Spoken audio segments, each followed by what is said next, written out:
ഈ ഉച്ചക്ക് എനക്ക് എന്താ പണി? മുരിങ്ങ താളിപ്പ് ഉണ്ടാക്കാൻ പോവാണ്. ഇതെനക്ക് കൂട്ടി എനക്ക് മതിയാവണില്ലല്ലേ? ഇതായിരിക്കാൻ മതിയാവുക. ഈ ഉച്ചക്ക് വന്ന് എത്ര സമയം? 2 മണിയുണ്ട്. ഇതാണ് നമ്മളെ നാടൻ താളിപ്പ്. ഇത് ഇഷ്ടപ്പെടാത്തൊരു ചുരുക്കം ഉണ്ടാവുള്ളൂ.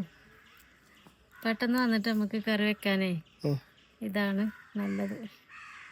കണ്ടോ താളിപ്പ്. ഇത് എൻ്റെ അപ്പൂൻ്റെ ഒരു സ്പെഷ്യലാണ്. അപ്പൂസ് കുറേ ദിവസമായി പറയണം മുരിങ്ങക്കറി ഉണ്ടാക്കാന്ന്. അപ്പം ഇന്ന് കറി ഇതാക്കാന്ന് വിചാരിച്ചു. ഈ മുരിങ്ങ താളിപ്പ് ഇഷ്ടമില്ലാത്തവരുണ്ടോ?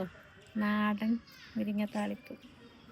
അപ്പോൾ കണ്ടോ, നമുക്ക് ഏത് സമയത്ത് വേണമെങ്കിലും പെട്ടെന്ന് വന്നിട്ട് പൊട്ടിക്കാൻ പറ്റും. കാരണം നേരെ മുന്നിൽ തന്നെയാണ് ഇത് കിടക്കുന്നത്. കണ്ടോ ചോറിന കണ്ടോ ഇഷ്ടം പോലെ ഉണ്ടല്ലേ. ഇത് നമ്മൾ പരിപ്പിട്ടും വെക്കും, അല്ലാതെയും വെക്കും കേട്ടോ. അപ്പോൾ കൂടുതൽ ഞങ്ങൾക്ക് ഇഷ്ടം താളിപ്പാണ്.